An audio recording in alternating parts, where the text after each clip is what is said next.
Hi, everyone. This is Tom McMillan with Lead One. Thank you to our 53rd webinar during this COVID pandemic period.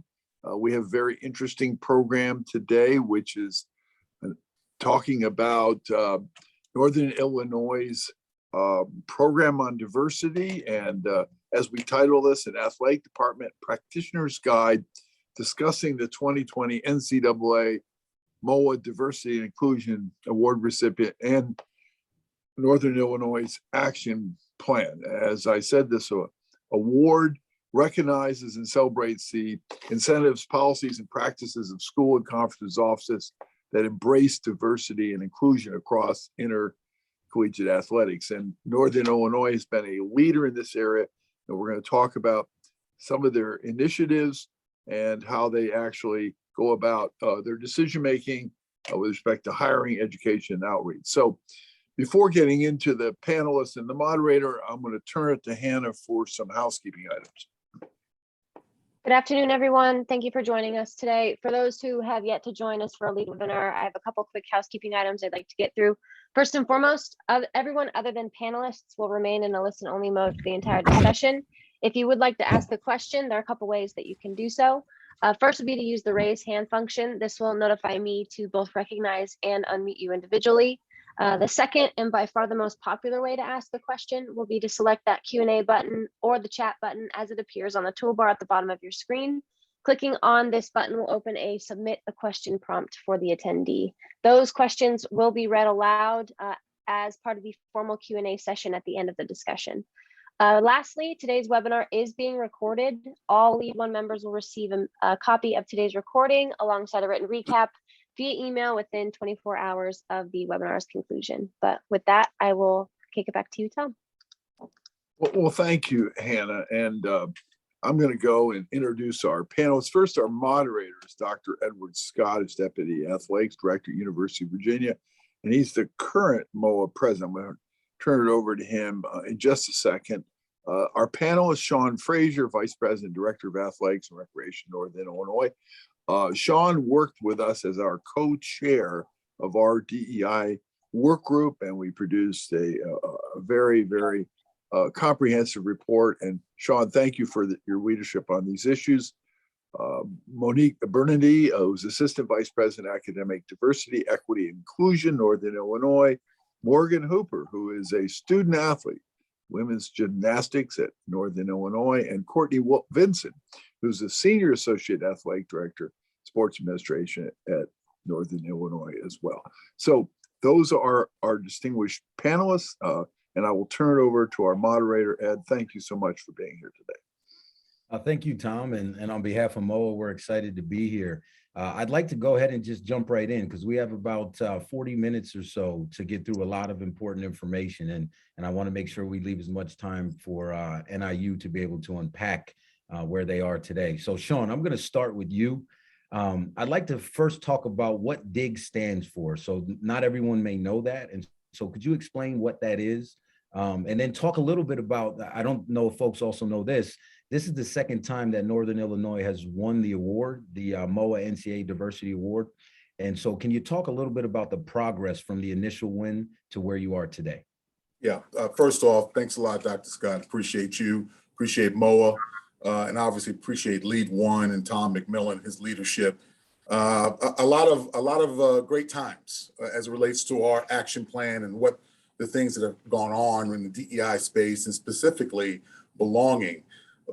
It's interesting taking a look at where we were just 6 years ago and seeing where we are now. You know, I think we were recognized primarily because of our action plan and putting the pieces together. So that's one component of it. But the DIG, or Diversity Integration Group, we use a lot of breakdowns of information. But again, DIG, Diversity Integration Group, was really an attempt to bring a broad-based committee together, not just in the athletic department, but across campus, in the community, to come together to talk about these conversations around diversity, equity, and inclusion, but more importantly, how do we get people to see themselves in the plan, and ultimately the end game being belonging. So that was really the concept, was to bring DIG together to formulate the plan in question that has been recognized nationally. I think that the biggest piece there is that this is ongoing. We have not solved all of the issues, challenges, all the things that, quite frankly, make us different. But it is an attempt to be able to be transparent and to have a historical record about where we need to go, what has happened, and the climate and culture of our institution. So that's a key component there. Part of this also is really important to understand that to be self-aware. I think a lot of times we think we know, we are told that we know, but we're just not self-aware that the things around us are things that we need to get better on. So again, we're in that learning, that educational process. We do a lot of things good, but we also do some things that are up for decision and review. So we have to definitely make sure that we have people within the program itself see themselves in the program and feel, quite frankly, safe to have candid conversations that are really tough. And in the landscape of the country, intercollegiate athletics, professional sports, we're seeing some of the consternation around representation, as well as really hearing their voices, seeing themselves in that process. So I'll cut it off there and come back to pieces of it, but Ed, that's really it. The big group is really the concept of all in, transparency and understanding. Well, there's a lot of nuggets there, and we're going to unpack those. And you talk about having a voice and representation, and I know we have Morgan, and we're going to get to her a little bit later because having talked to her before and the understanding of the student athlete process. But before we get there, Sean, I got one more question for you right now. Talk to us about the mechanisms you have in place for hiring at Northern Illinois, right? Not just for coaches, but also administrators, right? So when you're trying to make diverse hires, and when we talk about diversity, it's not just race and gender, right? There are a lot of other mechanisms and variables that go into diversity. So talk to us about how you look at that at NIU and what you put in place in your hiring practices. Yeah, it's all about intentionality. We have a very diverse lens by virtue of experiences, okay? And the reason why I say it that way, that translated into being intentional about developing a coaching staff, our students, the way that we recruit. All those pieces are part of the interweaving fabric of NIU. And it starts with our president, Lisa Freeman. Fantastic individual, has been here through a number of different places in her journey and her career journey. And she leads by example of that. So we start off with that right away, the leader, the number one, the top dog, so to speak, here at NIU. And then we take a look at what's important to us, okay, the celebration of, understanding the concepts of belonging, DEI, understanding that we have to see ourselves in the leadership model. So the hiring for us is interesting. It's come about that we're one of the most diverse in the country, especially in some key areas. Obviously, me being African-American as the director of athletics, and kudos to the leadership as well as our board of trustees, but also having, a football coach, first ever African-American championship football coach, I might add, coach of the year this particular year, as well as our head men's basketball coach being also African-American. And I can go down the line. It's not just in those particular sports, but again, folks want to talk a little bit about, revenue producing or visibility. So I'm willing to do that too, but we're the only ones in the country in FBS that have that level of leadership that I just throw out at you. Now, part of that is our hiring structure being intentional with our managers, our sport administrators, our individuals who are going out to recruit. And again, recruit, search, and screen. Going out to search, recruit those individuals. And many on this particular call have been recruited, not necessarily knowing where NIU was on the map, but they were recruited to our university.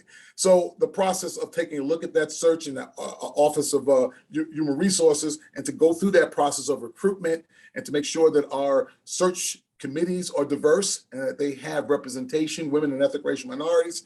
And again, that's intentional. That is exactly part of the process. Now, to get them across the line, to get them to score, we have to make sure that we do extra to make sure we find the brightest, the best to join our family. So it's all about an intentionality, starting from top down, bottom up, and side to side, with the understanding that this is the standard. This is the expectation, okay? It's taking theory, practice, measurable outcomes. I'll say that again. Theory, practice, and measurable outcomes. Now, and that's really the course of what DIG has performed, but also to the individuals in leadership positions. No, I think that's really important, the intentional piece, right? You talk about top down, bottom up, and then also sides, right? The comprehensive approach. And you talk about recruiting individuals, right? So you're not recycling individuals. It sounds like you're really going out intentionally, looking all over the place to scour for where you can find the best and brightest to be able to bring them into your family, if you will. To create that diverse structure, and then also to be able to support the diversity that you hire, if I'm hearing you correctly. Yeah, and that's a good point. That's an excellent point. That's why we have you moderating. You know exactly, hit the button right there. Outstanding. That part is it. As a young assistant athletic director, we did a good job with recruitment. Okay. What we didn't do a good job with back in the day, it's an unnamed institution, is the retention, the support, the ability to make sure we surround individuals with diverse backgrounds in a way that they can thrive.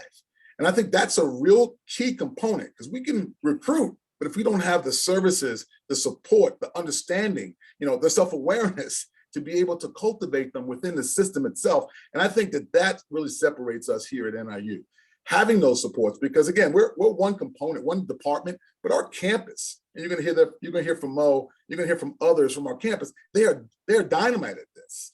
And they've put some things into place, at least to understand the self-awareness that we do need to have certain supports in place to be able to support this particular population, and quite frankly, all of our students. No, I really appreciate that. And I want to turn to Courtney and to Monique, as I call affectionately Mo, because we've known each other for quite some time now. And I just think so highly of her.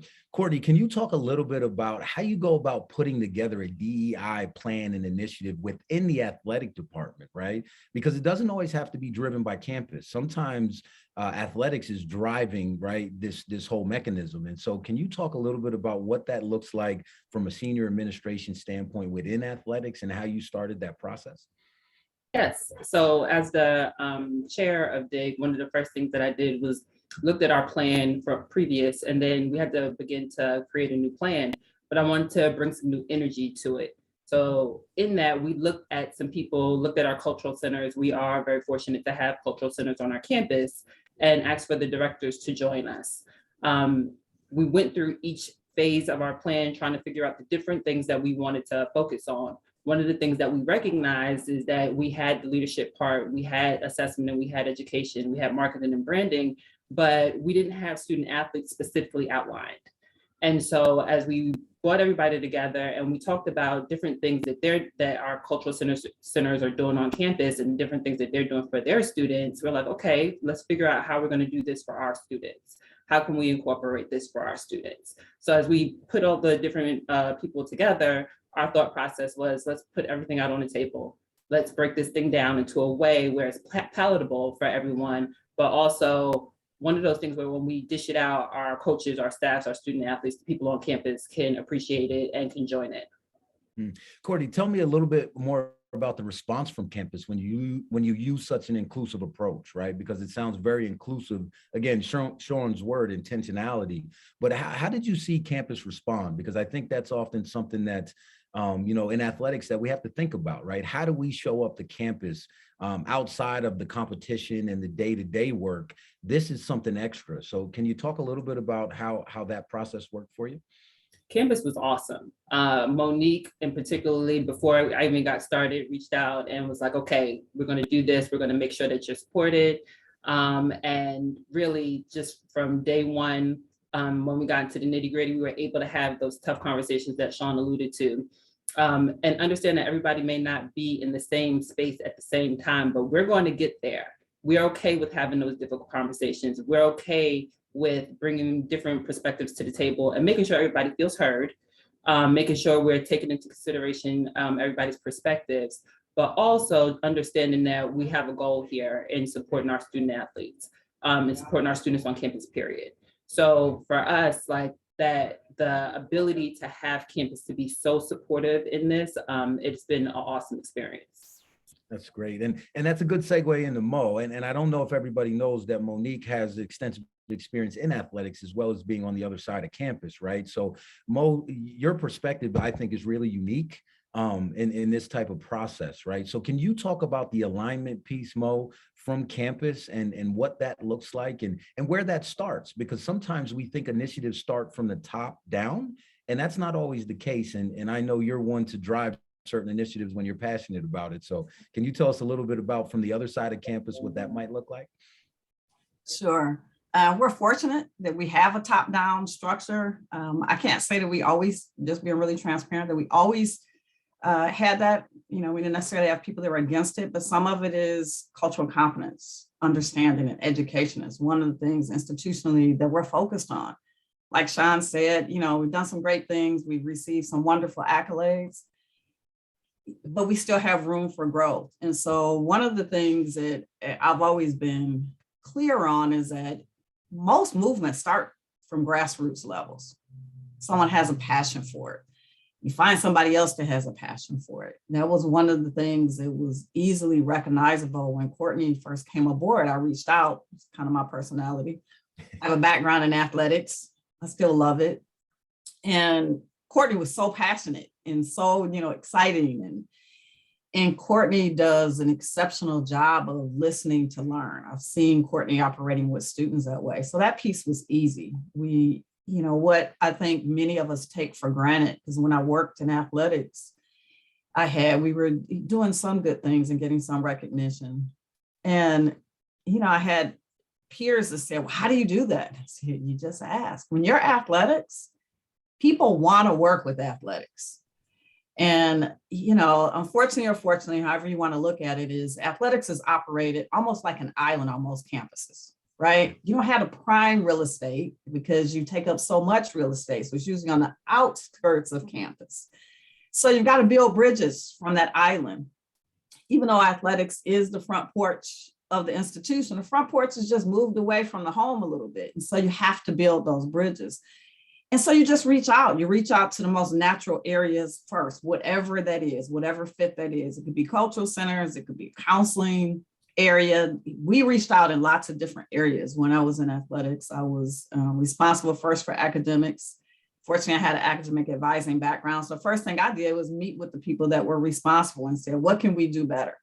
And I got a mouthful. I had a scroll when I left and came back, to the island.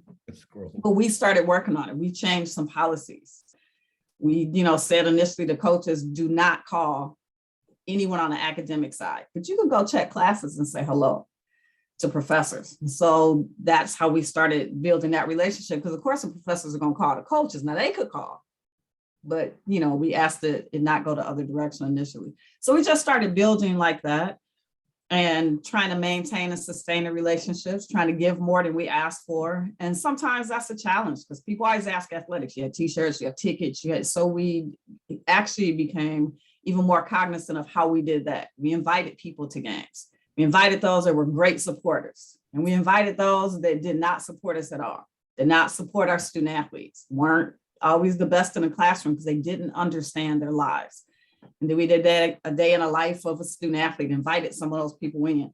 That started changing it because that's that grassroots level of getting people engaged. And so you just build on that platform, whatever you have on your campus, build those relationships, sustain them. Courtney does a great job of that, with DIG and inviting people in and being open to ideas, inviting students to the table. Students are essential to all partnerships because they're going to give it to you straight.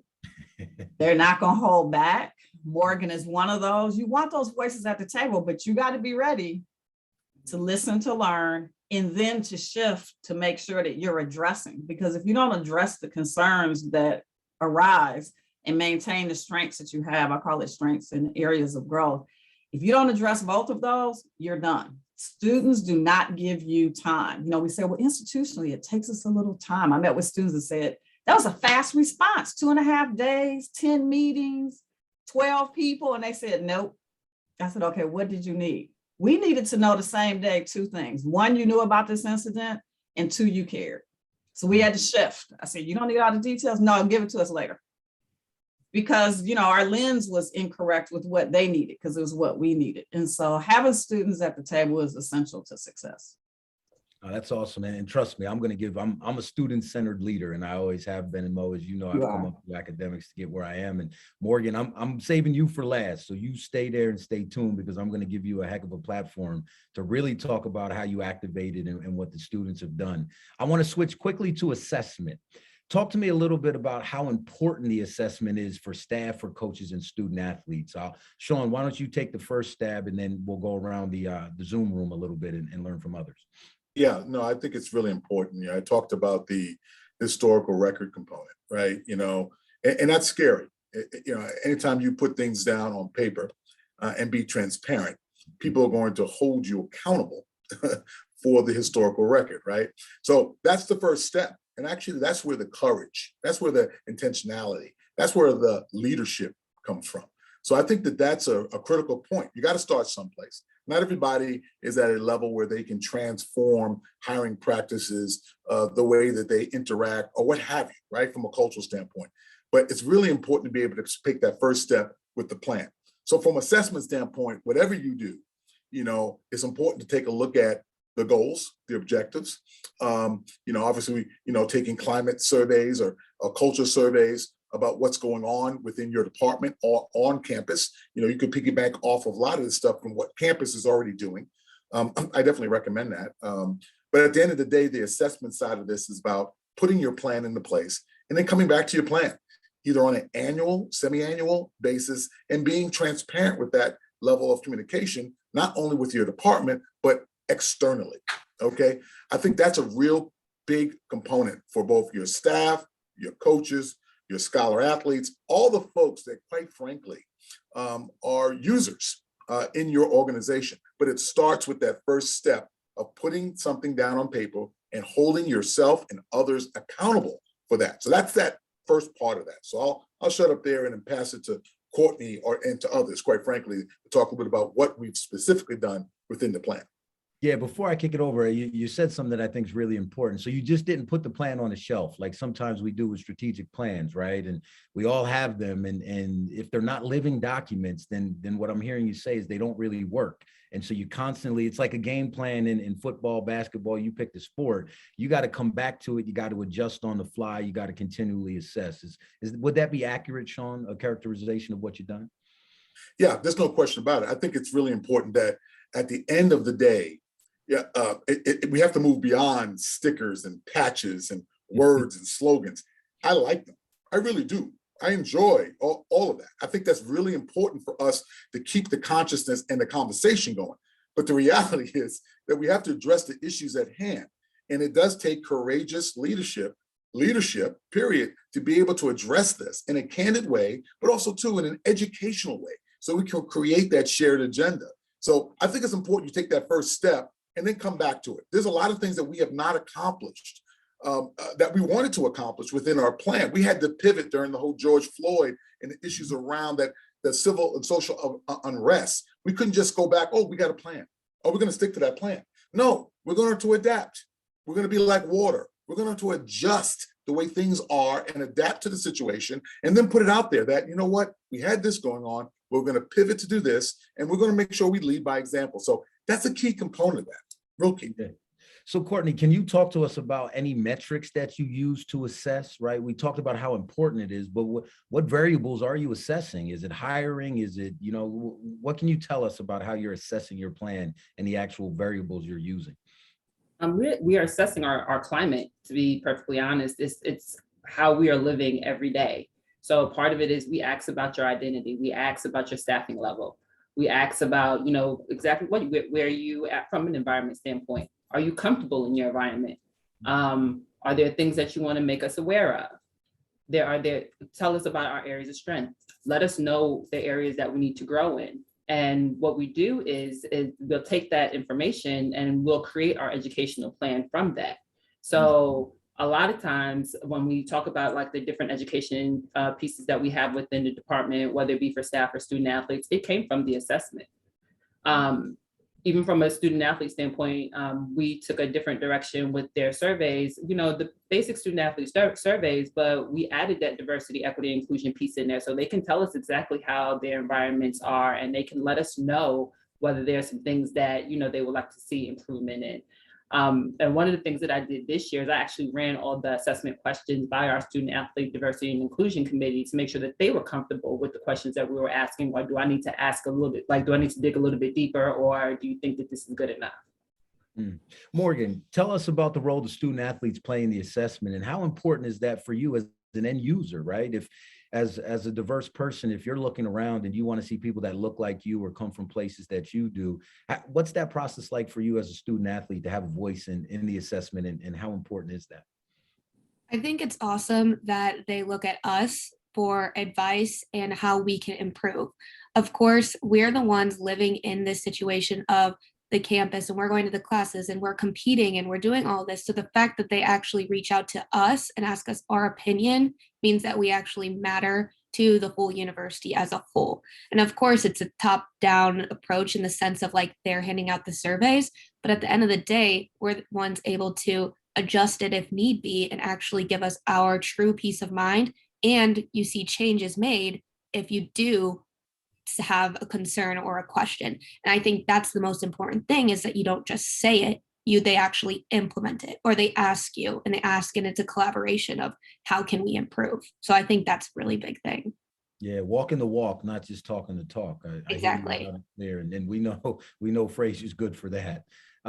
Mo, can you tell us about what the assessment looks like when you're working with athletics and how that informs campus and vice versa, right? How do you use that information to be able to support athletics better, and also be able to inform campus about maybe where they need to improve, which is not always an easy conversation? It's not an easy conversation. And when I first moved into the role that I'm in now, I actually had a conversation with Sean, and Sean said, "You'd be great and I'll support you." So I get across campus, and some people see me as, the voice of athletics, which was positive. And then some people are like, "Oh yeah, here she comes with this athletics yang and discussion and talk again." And it's because I so believe in really the principles that you learn and that you're engaged in athletics. It's a teamwork approach. No one wins on their own. Even in sports that can be individualized, like gymnastics, there's still a team to it, right? And as much as you also want to excel individually, you want to excel as a team. And so I see it as being one and the same. And, I'm 5 years into the role now. I think people are a little more comfortable with the discussion because, like you said, when I'm passionate, it doesn't go away. I'm just going to keep plugging as long as I have, a breath in my body. And so some of it was just having those discussions. And I was fortunate to be at the table with some of those discussions. We're going to duplicate this from athletics. I said, you need more resources because athletics is 24/7, 365. Great. They're doing a wonderful job. And so you have to help the other side of campus really understand and educate. One of the things that is done really well and not as easy to do on the other side of campus is mandatory education. Sean has mandatory education when we had really unfortunate things rise to the national level because the death of George Floyd, while it was shocking for many, we know that's been occurring for centuries. So one of the things that Sean did is he reached out and said, "Mo, I need you to do this session with me with athletic staff." And I said, "Okay." He said, "Tough conversations." I said, "Okay." And we had some tough conversations. And it was funny because I had a member reach back out to me because we were just transparent and they didn't appreciate it. And I was like, "Great, let's open that door and have a discussion." So I started having that tough conversation, and I guess it was too tough for them because they backed off a little bit. And that wasn't my intent, but if you bring it, you got to be ready. And that's what Morgan was just saying. You got to be ready if you're going to bring it. One of the things that athletics has done very well, I said reach across campus, is they've reached across. So we're fortunate to have a number of trainings, allied training for LGBTQ+, for undocumented students, for diversity and equity and inclusion. It comes out of my office. They said, "Can you come in and provide these?" But they set everything up. They're like, "We're going to get through all the teams." And then Courtney will reach out and I'll reach to my team to try to educate them that the culture is different and this is how it works. And on our end, we make sure that it's in our assessment, right? Athletics, quite honestly, in many areas on our campus, as many accolades as we've received, they lead this process. We're having discussions about if you're real, like Sean said, if you're going to be transparent, then it has to show up in certain areas. Is it in your evaluations? Well, that's kind of scary because it might be a zero, a big zero when you get to the end of the year. It just means you have room for growth, but you got to be ready to say transparently, we have room for growth. We haven't done a good job in this area. And so you'll see us show up now in a number of our assessments as well on our end. We have a campus climate survey. And I know that there's a survey in athletics. And so Courtney and I had a conversation about it. Do I want to say to all the staff in athletics, don't take the campus survey that we're providing? No. But if I'm working with Courtney so that we have very similar questions and make sure that we're getting the same information, it's really all about the information that comes back and what are our areas of growth. So if the athletic staff has taken the climate survey, it's not exactly what we call it, but the climate survey in athletics, I'm good with that because we're going to share the information on both ends, because at the end of the day, you need that information. And so the assessment pieces are now rolling across campus. I've been able to get in touch with some of our professors that actually are engaged in research in this area. And so they've been working with Courtney, with Dig. They've gone with me virtually into some other workshops. I've reached out. Now I've got professors calling me saying, Mo, how did I get left out of this workshop? And one of them actually is Latino. And I said, I left you out on purpose because we were in the midst of this racial awakening, and it was hard. It was heavy. I didn't want to put more on your shoulders. So I reached out to one of the white professors and told him, I'm reaching out to you. You have a great skill, but this is why I didn't reach out to colleagues. And he said, I understand that, appreciate it, and I'll address it in the workshop, which he did. So some of it is still building the relationships. The assessment piece, I think, is a little easier once you're just open to knowing that you got to listen, learn, and grow. Yeah. But it's the relationship building that's foundational, and then you got to take it to the next level and, be transparent, and quite honestly, you got to be bold. So Courtney, I want to come to you for a second because both Sean and Mo had touched on this, right, during George Floyd, right, and what that was like on a campus. But I want to take it a little different. Talk to me about what it was like during the pandemic and not being able to go out and procure resources, right? One of the things that happens in athletics, and I've been in this work for a while and in my former life as an AD, we always want to bring somebody in, right? We always want to go outside of campus and bring somebody in. Talk to me about how you had to pivot during COVID and how you really had to work with campus and the existing resources and what that process was like for you at NIU. Yeah, it was interesting for me. Sean tapped me on my shoulder and was like, okay, we have to get this done like yesterday. It was an immediate thing. And so for me, it was part one was figuring out what we actually needed. So I knew that we needed some counseling services.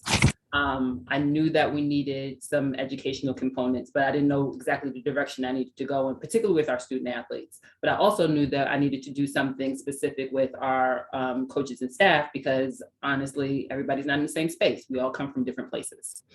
So the first thing that I did was reach out to some of the cultural centers, particularly our Center of Black Studies, to see what they were doing. And I was able to have our student athletes join in, our Black student athletes join in for a session with them. But then I learned about our NIU. Let me say this, I learned a lot about what we have as a campus through this process.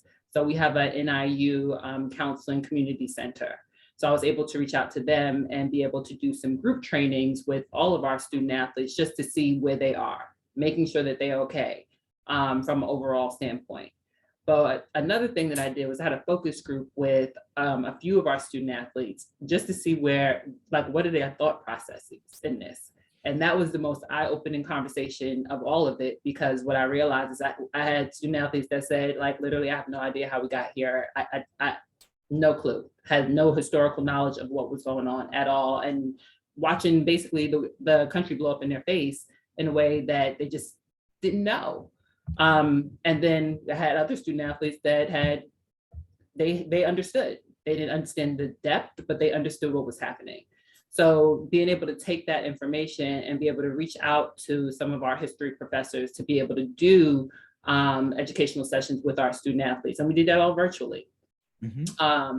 And then one of the things that Sean said is like, look, I can help others, but I have to take care of my home. So it was one of those things where when I was thinking about the coaches and the staff, let's go ahead and do a town hall. And I had Monique and Sean do moderate that or facilitate that entire conversation.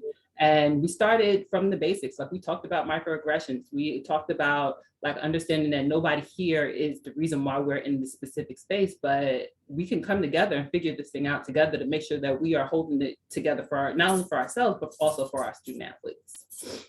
Oh, that's great. Morgan, I promised I was going to get to you. And for those sending questions in the Q&A box, I see them and I will get to them at 12:45. So if you have more, please keep sending them.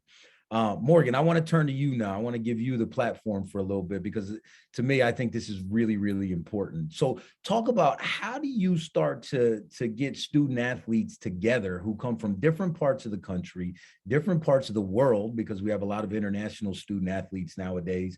How do you start that process as a young person when I remember running SAC and it was difficult to get them all in a SAC meeting from time to time, right? Unless I was feeding them. So talk to us about your skill set there. And because I know you've helped drive this process. So how did you do that? Yeah, so I think it comes back to my background individually. I'm a biracial individual and I grew up in a town that wasn't very diverse. And one of the things that made me select NIU was as a high school student, I wanted a place that felt like home and felt like diverse and welcoming of all people. And a lot of high school students, they don't think about that when they're choosing some place, but I definitely did. Going through that as I kept on getting older and the whole George Floyd incident that happened that we've mentioned a couple times, I realized that athletes really have a platform to voice their opinion on change. Throughout that process, I started just writing a lot of my thoughts down and trying to get them nailed down into a thing of where I could see my privilege, but I could also see where I could relate to individuals on a basis of trying to include that diversity and inclusion. And I have been victim to some racial slurs, as a lot of people probably have, and I knew how both sides felt. So from there, I joined the Athletes Diversity and Inclusion Committee, Courtney, and right there, I kind of came up with an idea to decide to do a unity walk. And this unity walk was a great opportunity for student athletes to share stories and kind of bridge light onto the situation that so many people knew that was in the limelight of media here today. And when I say that experience of me talking at that unity walk was one of the best experiences at NIU I've had, I truly mean it.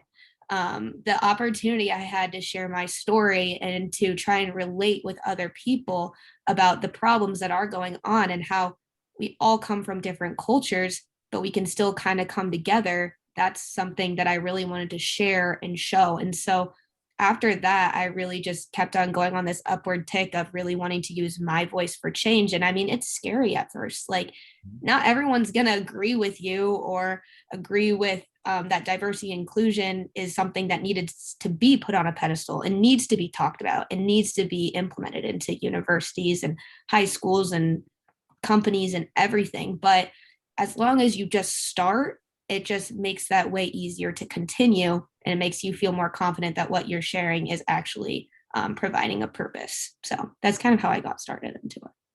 I appreciate your vulnerability and your introspection. I don't think we give student athletes enough credit sometimes, and that's why I want to make sure I want to stay with you for another question or two. Talk to me about, and I'll protect you from Sean and from anybody else, but I want you to be honest on this one. Talk to me about how the administration, right, at NIU really fostered that environment. How did you said you felt comfortable, you wanted to go to a place that felt like home and was diverse, but once the rubber meets the road and you're really coming up with these ideas, talk about the support from the administration, because we have about 101 participants on this Zoom webinar today. And my guess is most of them are administrators. And so talk to them about what went on your campus that made you feel comfortable to be able to use that voice and then continue to grow in the space, because you said at first it was a little bit scary, but I've talked to you before and talking to you today, I know you're not afraid. No, I'm not afraid anymore at all. But I think the biggest thing with administration is that I know going to someone with an idea, they're going to take it in and they're going to respect it. And they're going to say, okay, let's find a way how we can implement this. And I know that if anything were to be a little messy in any team or organization, I could go to administration and explain to them the issue at hand, and right away there would be a conversation. Might not be an easy conversation, but they would have the conversation. And I think that's the most important thing, is that having an easy time to get to administration from student athletes. And I think it is one of the easiest ways here at NIU. And because we treat it like a family, like I treat it as they're just family members that I'm going to have a conversation with, and something I'm kind of concerned about, I know I can go to them, any of them. It doesn't matter which one I go to. I know that I can go to them and have this conversation. And I think that's important, because if you are afraid to have a conversation with someone of power, you're probably not going to fulfill what you want to have done. You know, like there's some situations going on right now in athletic department and athletic departments across the country. And I know that that situation would never have happened at NIU. And I know that we would have been able to kick that right away to the curb and really have a positive place for growth. So. No, I really appreciate that. And I think it's important that administrators hear from students like yourself to be able to understand, right? It's one thing to make decisions on your behalf, but it's another thing to listen to you as we make those decisions, because ultimately our job is to serve you and put you in that position. So go ahead, Sean. Just on one point, she's, you know, Yeah. she's a rock. I love Morgan. I never want her to graduate. I want her to stay here in We got a perpetuity. COVID year. We got a COVID year. I do have a COVID year. I do have a COVID year. No, she's great people. But part of that point, what she just said, and again, I'm so excited for her and all our student athletes that have the courage to come up and have these tough conversations. But part of it is that the danger part of this is that, you know, right now we see the proliferation of these positions around DEI and belonging, which is fine. I think it's great to have a lead person or lead dog or what have you, a designation. But here's the part.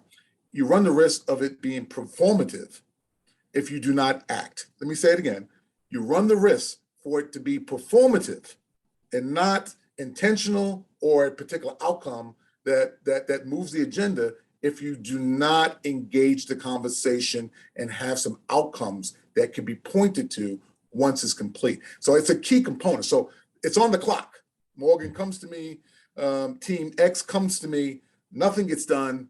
Right away, the perception is that this is a performative act. We're not serious about it, and we move on. Now, again, not everything we can implement. And I think that that's a key component, but at least we can have the honest conversation and talk a little bit about how the plan or plans or process are going to deal with these particular issues. So that's a key component. And we see that across, we're seeing it right now in the NFL, we're seeing it across member institutions. And that key component, soon as it's not done or it's not articulated or it's not a part of the conversation right away, because we have a cancel culture. We have all these other things going on, okay? And it's very important to make sure that you nip it in the bud, so to speak, so you can have that conversation. We can also point to process. So it's just a real teachable moment. Morgan got that out of me. Wasn't planning to say that. God bless you. Good stuff. That's what student athletes do, right? When you engage a student athlete in conversation, you don't know which direction it's going to go. And that's the beauty of those conversations. So I have two more questions before we open it up to the Q&A. And Sean, you kind of took one. I was actually going to ask you about the proliferation of some of these positions. And so I want to turn to any of you who want to answer this, right?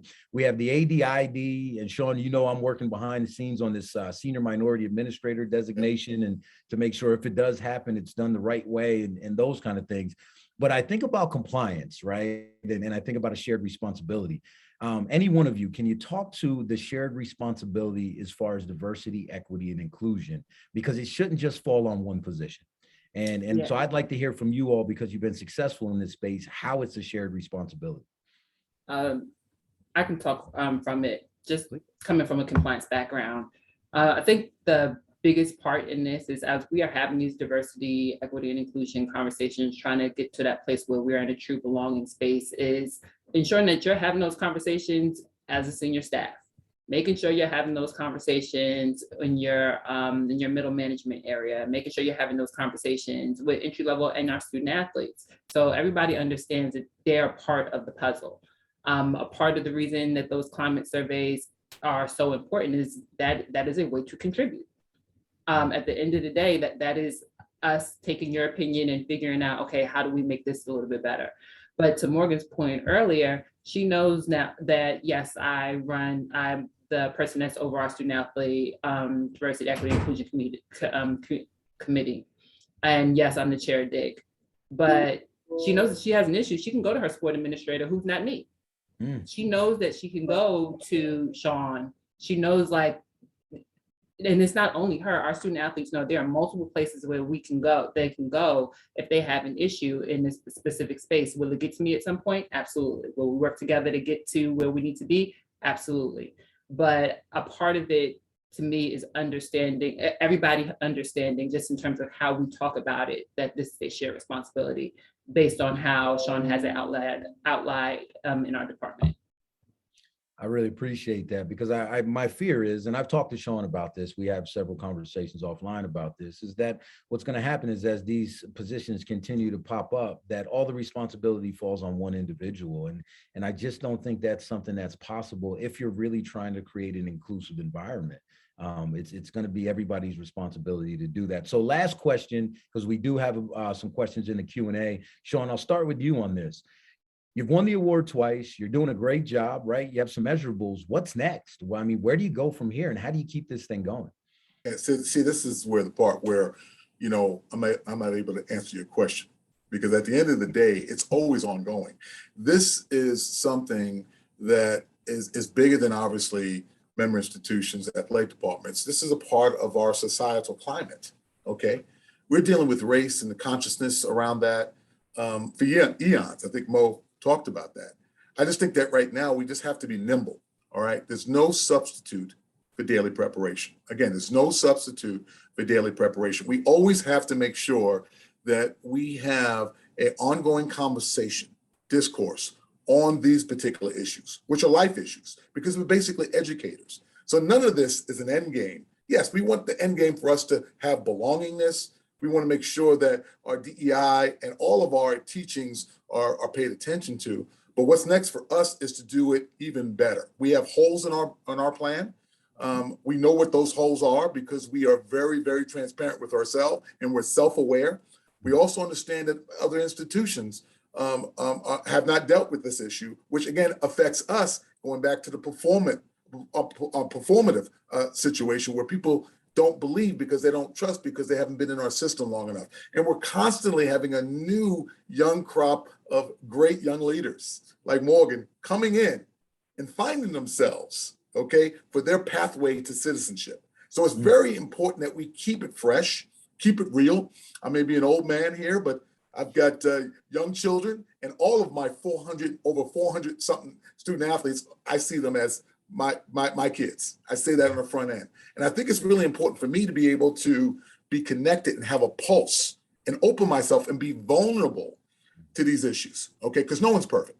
And I think that's the key component. But at the end of the day, I do believe, you know, after 9 years at NIU, that the student athletes and the staff understand, well, if I take this issue to him, something's gonna happen, okay?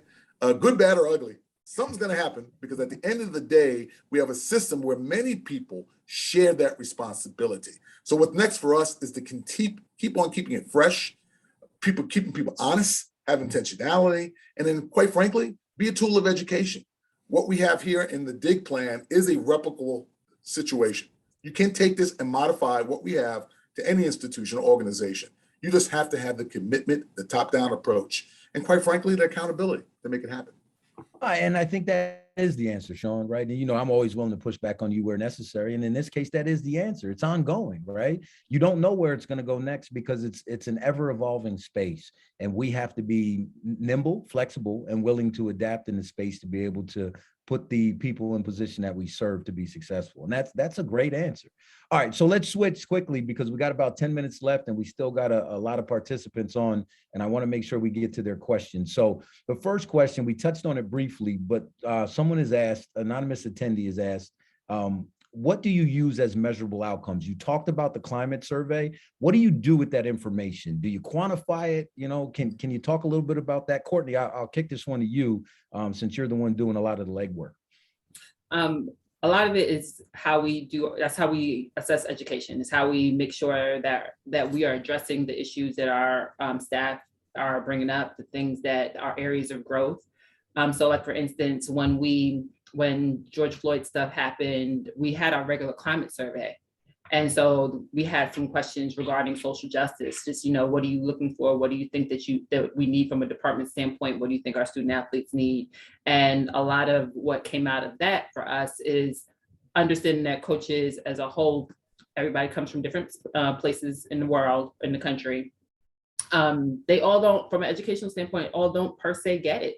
And so for us, it's making sure that we are giving our coaches and our staff the ability to lead from the seat that they're in.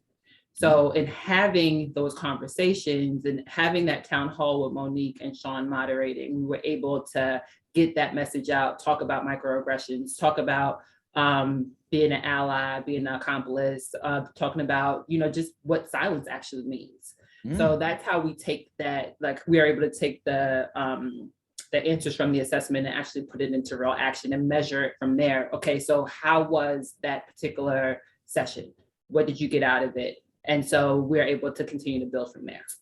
Yeah, so it's one thing to have measurable outcomes, but what I've heard repeatedly on this call today is that it's what you do with that information that really, really counts the most. And I think Morgan drove that home earlier.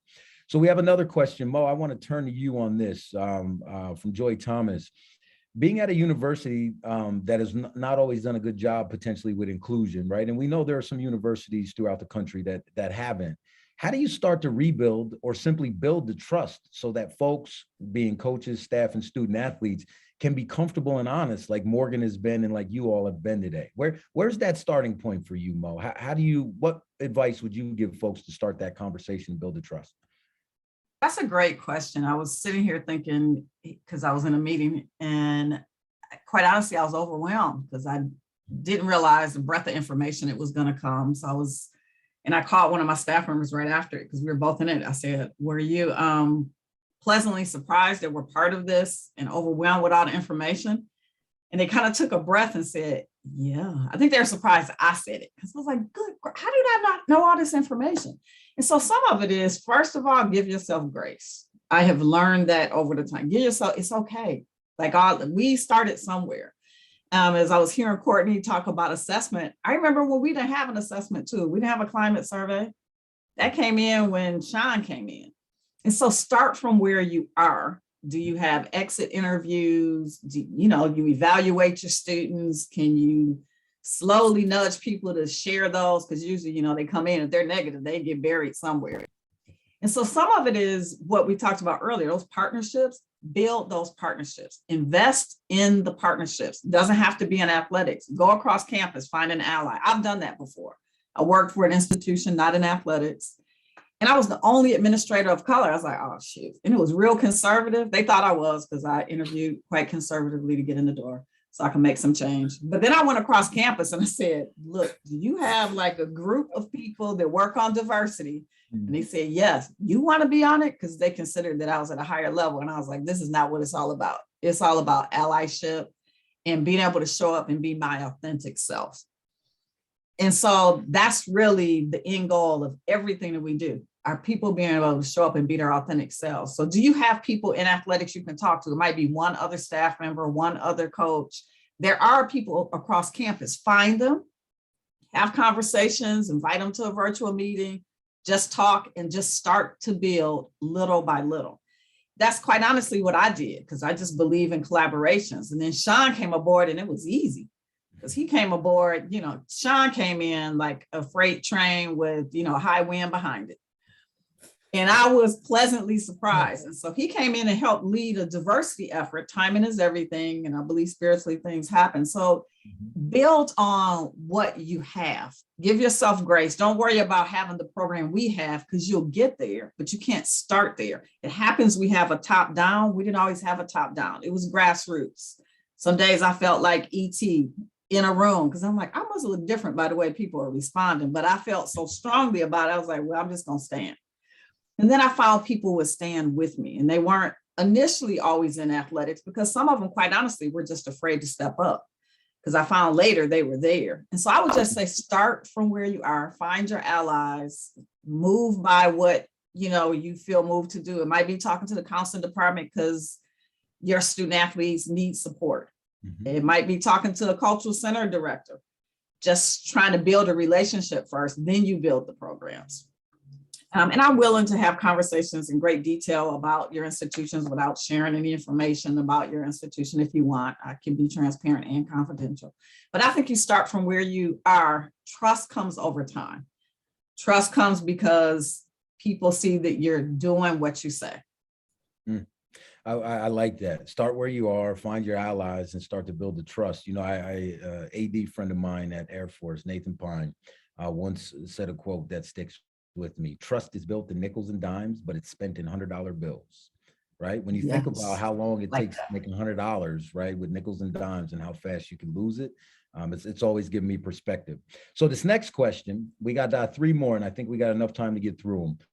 This next question is about how important is the AD role in DEI strategic planning, and can the work be done without the AD involved? I'll open that up for the group. I would be interested to hear about that. You know what? I'm gonna kick it to Morgan because I want to hear her perspective. She's been in our system for a while, but I believe in her voice on this. And you know, instead of me bellowing, let's hear from Morgan on that question there. I think it helps a lot if the AD is involved, but the reason being is because you're almost somewhat, that's the person you look for in the university when you're looking at athletic DEI. So like I said earlier, like diversity and inclusion is so important, but you can just check it off as a box and say, oh, hey, I did it. Oh, hey, this is done. We have it in our mission statement. We have it in this, so we're doing it. But that's not really how it goes. If you have someone from the top that's actually implementing it and wanting the students to do it, then it's the students and the faculty and the rest of administration to decide if they want to run with it or not. And we have a very fortunate, open community here in NIU that we really do want to run with it. And we do want change, and we see how important diversity and inclusion is. So can it be done without an AD perspective or an AD helping? Probably, but is it going to be as successful? I don't think so. I like it. Good point. That's why she's who she is, the rock star that she is. So I'm good. You know, I was going to ask you, John, because it would have been a loaded answer. No. But to her point, though, it goes back to that piece I talked about. We are all practitioners. To Morgan's point, we are all practitioners. This is a guide. Okay, this is not the absolute. So part of it is that we got the theory, the concepts. Okay, we'll do that. Love that. I'm an academic. There's the practice piece. We talk about this plan. And then there's the measurable goals outcome. All of us need to see ourselves in those particular pieces for it to be successful. And that's to Morgan's point. So I think it's really important for us to understand that leadership and the intentionality on that. Yes, top down, having someone that's going to say, hey, we're going to do this. And then having everyone involved, that belongingness to see themselves in the plan. Yeah, it goes back to that shared responsibility that we talked about. Courtney, I want to flip to you real quick. And Mo, I saw you want to answer that last question. We got about 2 minutes, so we got to be brief here. But we got a question about if you've encountered outright resistance in your work from student athletes, faculty, or staff, and how do you handle that when you get somebody who's just hell-bent on not wanting to be a part of the process to improve? I have it to my face. So that's important. Talk about that, please. Yeah. So no one has said anything to my face that says like that I don't believe in any of this. All of this is nonsense. I've heard things in the background, and people have said things to me that mental note, this is something we're going to address. So ultimately, this is the other thing that I've learned in doing this work. Because we have such a community that pushes the ability to use your voice in this way, because student athletes have the ability to use their voice in a way, whether we like it or not. So look, from an administrative standpoint, we might as well get on the bus because they have a different avenue in which social media that they can say what they want to say. But with everybody moving in this direction and everybody understanding what our approach is from a DEI perspective, what I've come to realize is that people will fall in line. Ultimately, am I going to change your mind? I don't know, but I'm going to give you something to think about. And so that for me, I can take that and understanding that there may be some outliers in this, but if I can get you to think about it a little bit, if I can have a couple of your student athletes question you a little bit, maybe ultimately we can get you to a place where to understand that this work is important in everything that we do. You know, I really appreciate your answer because there's implicit bias, explicit bias, right? There's microaggressions, and I think that's a whole nother webinar that we'll talk to Tom about. But I do really think it's important, the first part of your answer, acknowledging that, not to your face, but that doesn't mean the resistance isn't there, and you got to be aware of it and how to handle it. So last question, Mo, I saw that you want to answer this, and we got about a minute or so. I'd love to get your feedback on this. Somebody's asking for a bit of feedback that they received from a student leader that diversity training is for white people, quote unquote. Is she not wrong? Any advice that you can give on diversity and inclusion programming for students of color? I understand that. And, you know, it's a natural reaction. It's not necessarily wrong, I guess. I think it's wrong because I have an inclusive mindset. I think it's how you define diversity. Like, we move more away from diversity, more to equity and inclusion and building a community of belonging where everyone can be their authentic self. And it's because I think often student athletes of color feel lost because it's like, yeah, I know about all that. And so I think it's starting with self-reflection when you're looking at diversity, but I would say define it so succinctly that everyone can see themselves in it, because none of us has all the answers and we all have biases, stereotypes. And so it doesn't matter, you know, how many boxes you can check on that identity list. And so I think what's really important is defining it and having discussions about it so that people see that they're a part of it. You're trying to build this inclusive, belonging community where people can be their authentic selves. And then I think you might have more success.